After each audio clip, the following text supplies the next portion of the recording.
Votre invité à présent dans la grande interview en direct sur Boursorama, c'est Charles Aguettant. Bonjour, merci d'être là avec nous en direct. Bonjour David.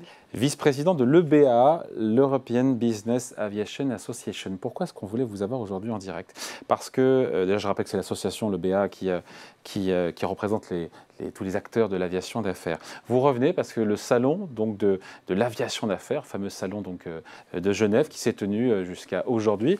Et voilà, c'est le grand rendez-vous des constructeurs à la fois et des compagnies d'avions privées. Et vous y étiez, vous venez de rentrer. Je voulais savoir ce qui s'était passé. On a beaucoup parlé de décarbonation du transport aérien. Est-ce que l'aviation d'affaires se met enfin, diront certains, résolument et sérieusement au vert? Alors ça fait longtemps que l'aviation d'affaires a décidé de se mettre au vert avec tout un tas de mécanismes, effectivement. Alors on a vu lors du salon IBES qui s'est ouvert mardi, qui se terminera ce midi, aujourd'hui. Oui. Effectivement, on a vu toujours cette nouvelle technologie, alors ces nouveaux appareils, bon, il y a les nouvelles mobilités urbaines, vous savez, et puis il y a l'aviation classique, l'aviation d'affaires, l'aviation privée, qui effectivement se met au vert, mais depuis longtemps au travers des carburants durables, au travers de divers développements, au travers de, par exemple, des avions d'école qui sont déjà avec le pipistrel, qui sont déjà passés complètement 100% électriques, et ça fonctionne, ça vole. On les a vus en démonstration sur l'aéroport Toussulnov de Pontoise, et des écoles les utilisent. Bon, il y a des écologistes qui parlent, qui hurlent et qui crient au greenwashing en disant, voilà, il y a des paroles, il y a vraiment des actes, encore une fois, au-delà des louables intentions. Alors oui, il y a des actes. Bon, sur le carburant déjà, vous savez, on a introduit ce qu'on appelle les SAF, ce sont les carburants durables. Aujourd'hui, nous avons la possibilité de mettre 30% de carburant durable dans nos appareils. La loi impose aujourd'hui 2%, ouais. Donc nous, on est déjà à 30%. Faut-il encore avoir la ressource aujourd'hui? Et c'est le cas? Aujourd'hui, tous les vols? Non, tous les jets privés? Non, pas tous les jets privés. Pas tous les vols, parce qu'il faut aussi en avoir sur tous les aérodromes. Et aujourd'hui, on pousse la filière pétrolière à pouvoir mettre ce carburant disponible sur tous les aéroports. Qu'est-ce qu'il a de spécial, ce carburant? Ce carburant, il est pas fait à base je dirais, d'énergie fossile, voilà. Et il est fait à base d'autres énergies. Et donc, il a l'avantage d'être CO2 neutre, enfin, en tout cas, de beaucoup moins polluer. Et puis, on a surtout, nous, l'avantage, c'est que, d'abord, on a une plus petite aviation, hein, puisqu'on représente 10% en gros de l'aviation commerciale. Donc on peut se décarboner beaucoup plus vite, les quantités sont beaucoup plus faibles, bien entendu. Aujourd'hui, on a 30%. Le CORAC, hein, qui est le Conseil de la recherche de l'aviation civile, estime qu'en 2026, donc c'est demain, on pourra mettre 100% de carburant durable, de SAF dans nos appareils. Zéro émission de CO2? Pardon? Avec ces carburants, il y a zéro émission de CO2? Il y a zéro émission de CO2 avec le carburant, oui, tout à fait. Ouais. Bon. Et d'ailleurs, les nouvelles générations d'avions qui arrivent, hein, alors, que ce soit chez Daher, Bombardier, Gulfstream, mais Dassault surtout. Le futur, il est 10X. Ouais, il est venu nous voir, Éric Trappier, sur ce plateau. C'est le 10X, il est pour... je sais pas, il m'avait dit que c'était 100% de carburant durable, mais je ne me souviens plus à quel horizon. En fait, quand il sortira, le système fait qu'on pourra mettre 100%, ce sera réglementairement possible, techniquement possible de le mettre. Donc ce sera... Il sort quand? D'ici 4 ans à peu près. Enfin, il est en phase de maturation, de développement. Ça coûte beaucoup plus cher, j'imagine, ce carburant. Qu'on appelle ça SAF? SAF, Sustainable Aviation Fuel. Ouais. En fait, ce carburant, oui, alors c'est un sujet aussi. Il coûte à peu près 2 fois le prix. Ah ouais. Donc effectivement, c'est quand même beaucoup plus cher. Mais ce n'est pas un sujet pour les clients qui ont les moyens d'avoir un jet privé, non? C'est toujours un sujet parce que les clients, c'est pas, contrairement à ce qu'on croit, c'est pas les plus riches. Hein, c'est toujours bien sûr qu'il y a des milliardaires qui utilisent, mais en fait, ce sont des grands groupes qui utilisent pour leurs affaires, et comme tout le monde y compte, il n'y a pas de problème. Mais néanmoins, effectivement, ils font cet effort, ils ont la capacité, les grands groupes, à faire cet effort de demander à avoir du carburant durable dans lors des vols. Et un avion, un jet privé qui vole avec un moteur électrique, c'est pas encore dans les tuyaux, ça? Alors on a vu effectivement mon Voltaero qui est venu au salon IBES à nouveau, c'était la 2e année, hein, qui est un avion qui sera... Français, voilà, alors ça c'est bien, on est très en pointe en France. Un avion mixte, électrique, thermique, probablement électrique pour la phase décollage-atterrissage, qui a un avantage, c'est que ça pollue moins dans les phases décollage-atterrissage, donc c'est intéressant. Et puis au niveau sonore aussi, dans cette phase-là, c'est beaucoup moins bruyant. Donc c'est un gros intérêt pour les riverains, notamment. Livraison prévue pour fin 2024, hein, c'est après-demain. Hein. Oui. On va aussi voir un avion. Alors il y a une petite entreprise, mais qui a déjà bien avancé, qui devrait dévoiler a priori lors du salon du Bourget, c'est Beyond Aero, un avion, je dirais, sustainable, voilà, donc, qui sont des avions en règle générale, qui vont être des avions 4 à 8 places, et qui serviront, je crois que pour Beyond Aero, c'est des avions qui pourront faire des trajets européens, mais quand même jusqu'à 1500 km. Donc on est sur le court moyen courrier dans notre profession, c'est déjà pas mal. Ouais. Ça couvre une bonne partie de nos activités. On peut fixer, Charles Guettan, une date à partir de laquelle l'aviation d'affaires tournera définitivement le dos au carburant fossile, ou c'est pas possible? Ça va dépendre beaucoup des pétroliers. Nous, bien sûr, il y a un coût, mais aujourd'hui, dans 2 ans, on aura la capacité techniquement de faire en sorte que les industriels font en sorte qu'on puisse mettre dans les moteurs le carburant 100% SAF. Donc ça, c'est possible. Après, il faudra voir si on pourra en avoir de cette matière. C'est toujours le Donc c'est problème. une filière qu'il reste à mettre à l'échelle, comme on dit. Oui, le gouvernement pousse cette filière. On discute beaucoup avec eux pour la pousser, effectivement. Mais on a aussi des expérimentations qu'on a fait récemment. L'aéroport du Bourget a fait une expérimentation de toucher verte. C'est-à-dire qu'à partir de quoi, pardon, de toucher verte. Ouais. C'est-à-dire à partir du moment où vous vous posez, l'avion est pris en charge 100% par des supports verts. Donc c'est un engin qui va le tracter, qui est électrique. Mais le gros de l'émission de CO2 ne vient pas de là. Au sol, il y a du roulage, il y a de l'attente, il y a la mise en route. Alors, pas des moteurs, mais on met des éléments de substitution, ce qu'on appelle des GPU, pour faire en sorte qu'on ait réfrigéré la cabine avant que vous montiez dans un avion. Ça se fait à Roissy, à Orly, sur tous les aéroports, et on le fait sur l'aviation d'affaires. Bon, c'est un sujet qui est très politique, on le sait. Les jets privés, l'aviation d'affaires au sens large.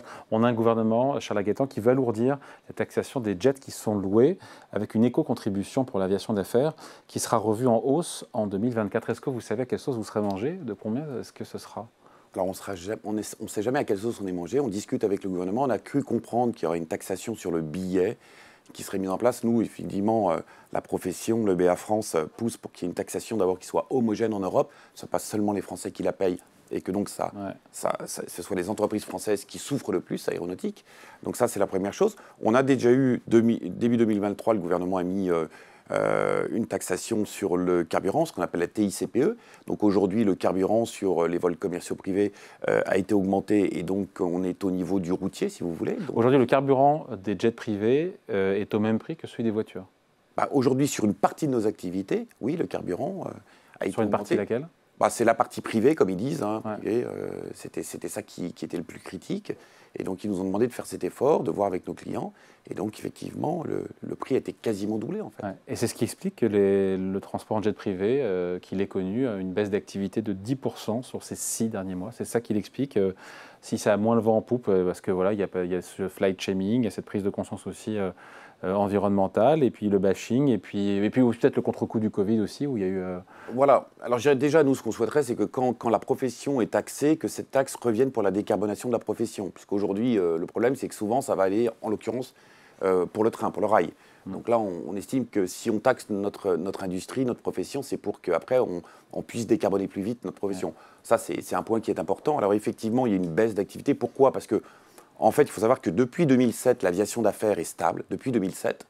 En 2009, on avait presque rattrapé la baisse de 2007, mais à peine. Alors, on a eu un petit engouement en 2021-2022 à la sortie du Covid, mais tout ça, en fait, c'était un peu un effet d'avoir envie de revoyager, du fait qu'effectivement, les lignes n'étaient pas toutes réouvertes. Donc, il y avait des gens qui avaient besoin de se déplacer, il y avait des techniciens à emmener, il y avait des chefs d'entreprise qui avaient besoin d'aller revoir leurs équipes, d'aller signer des contrats. Donc, ça a créé un engouement. Il y a eu aussi des vols, et on ne le nie pas, des vols plaisir, un engouement des gens qui ont envie de voler, mais ça ne représente les vols plaisir ou dits de loisirs que 10% de notre activité.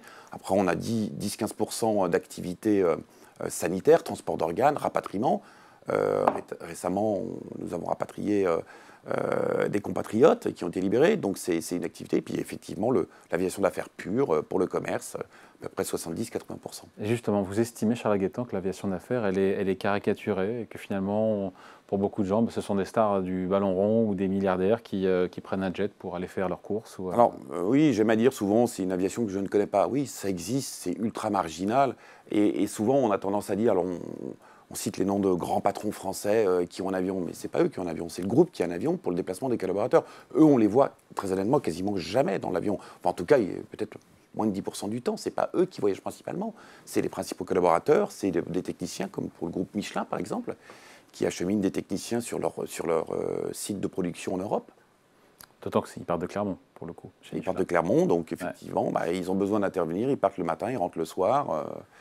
Qu'est-ce que vous répondez? Qu'est-ce que l'EBA répond à celles et ceux qui demandent carrément l'interdiction des jets privés?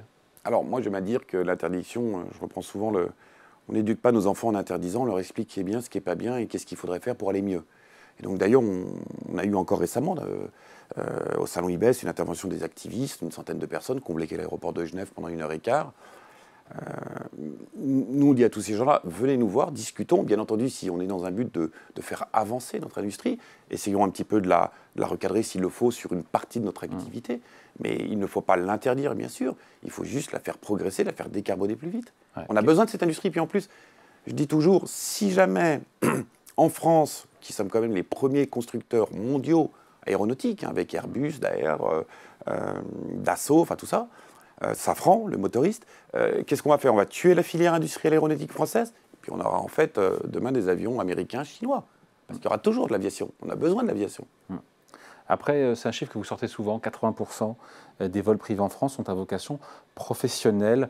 Mais en même temps, pourquoi ne pas prendre directement le train ou une ligne aérienne d'une compagnie qui dessert ce voyage? Alors, effectivement, les gens pensent qu'on pourrait faire ça. En fait, l'avion d'affaires n'est utilisé qu'en dernier recours, quand la solution train n'est pas possible, la voiture n'est pas possible, ou que l'avion n'est pas possible, qu'il ne dessert pas les destinations. Ce n'est pas de gaieté de cœur qu'une entreprise va aller dépenser un avion d'affaires.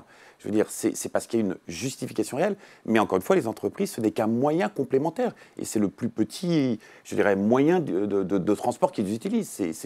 C'est pas du tout, ils ne font pas que des voyages en avion d'affaires. C'est vrai que les voyages en jet d'affaires se font majoritairement sur des distances qui sont pas courtes, mais en tout cas moins de 800 km, c'est ce que nous dit Greenpeace. Et donc je reviens à ma question, dans ce cas-là, prenez le train ou prenez l'avion, quoi. Oui, sauf que quand vous voulez faire un Dijon-Angoulême, c'est un peu compliqué en France, par exemple. Alors ça va faire Dijon-Angoulême, ça doit faire, je sais pas, moins de 1000 km. En train, c'est compliqué, il va falloir quoi? L'aller-retour, il faut plus d'une journée pour faire l'aller-retour. Parfois, vous n'avez pas le choix. Ça ne veut pas dire que ça ne se fait pas de temps en temps, comme ça. Mais ça veut dire que quand il n'y a pas le choix, il n'y a pas le choix. Encore une fois, ce n'est qu'un moyen complémentaire. Dernière question, il y a Greenpeace qui affirme que vous minorez le poids des jets de loisirs. Avec pour preuve le fait que Nice, je trouve que l'argument est assez bon, vous voyez venir que Nice soit l'aéroport le plus fréquenté d'Europe pour les jets privés. Mais que je sache, Nice n'est pas un centre d'affaires. Alors, Nice est un... Et toc oui, et toc sur le melon. Oui, bien sûr. On sait, Nice, on ne va à Nice que pour aller se baigner et pour aller voir le soleil, c'est bien connu. C'est un grand bassin industriel, Nice. Il y a beaucoup d'activités industrielles. Il n'y a pas que ça. Mais c'est pas le premier aéroport. Le premier aéroport en Europe, c'est l'aéroport du Bourget, avec à peu près 50 000, 60 000 mouvements par an. Ouais. Mais donc, on ne va pas à Nice, contrairement à ce qu'on dit, uniquement pour ça. Alors, c'est vrai, on voit des stars arriver en ce moment au Festival de Cannes. Oui, alors à Nice, il y a aussi beaucoup d'événementiels, il y a beaucoup de tout ça. Ça génère effectivement cette partie qui existe chez nous, mais qui reste très marginale. Et puis, on nous parle aussi beaucoup des avions qui volent à vide et autres. Non, aujourd'hui, on a des systèmes de plateformes qui nous permettent d'optimiser les lag à vide, pour surtout qu'il n'y ait pas de lag à vide. Mais c'est un peu comme votre chauffeur de taxi. Le chauffeur de taxi, quand vous l'appelez pour venir en bas de chez vous, il vient d'ailleurs, mais il vient avec les applications, il vient de pas très loin. C'est pas un taxi qui vient très loin. Il repart jamais chez lui. Il y a ça aussi aujourd'hui pour le jet privé? Oui, bien sûr, on a des applications, nous, professionnels, en tant que broker, dans mon entreprise, chez Griffon Aéro, nous utilisons ces plateformes professionnelles pour pouvoir optimiser, bien entendu, et puis ça coûte moins cher aux clients, in fine. Bon voilà, on voulait faire un point en tout cas sur ce salon de l'aviation d'affaires de Genève qui se tient jusqu'à aujourd'hui. Vous y étiez et donc la décarbonation est en marche. Est-ce qu'elle s'accélère vraiment? Oui, elle s'accélère vraiment, bien sûr. Et qu'est-ce que vous répondez à ceux qui disent, encore une fois, c'est du greenwashing, ils parlent beaucoup, ils n'agissent pas beaucoup? Venez nous voir, on vous montrera, venez sur les aéroports, à l'aéroport du Bourget, on va vous montrer tout ce qu'on fait. C'est plus qu'une prise de conscience. Non, mais chez nous, c'est beaucoup plus qu'une prise de conscience. Et d'ailleurs, on va, nous, voir nos clients en leur expliquant comment le monde évolue et qu'il faut prendre des carburants alternatifs. Voilà, on fait vraiment ce homework, il n'y a pas de problème. Allez, merci de passer nous voir. Charles Aguetan, donc vice-président de l'EBA, l'European Business Aviation Association, invité à la grande interview en direct sur Boursorama. Merci. Bonne journée.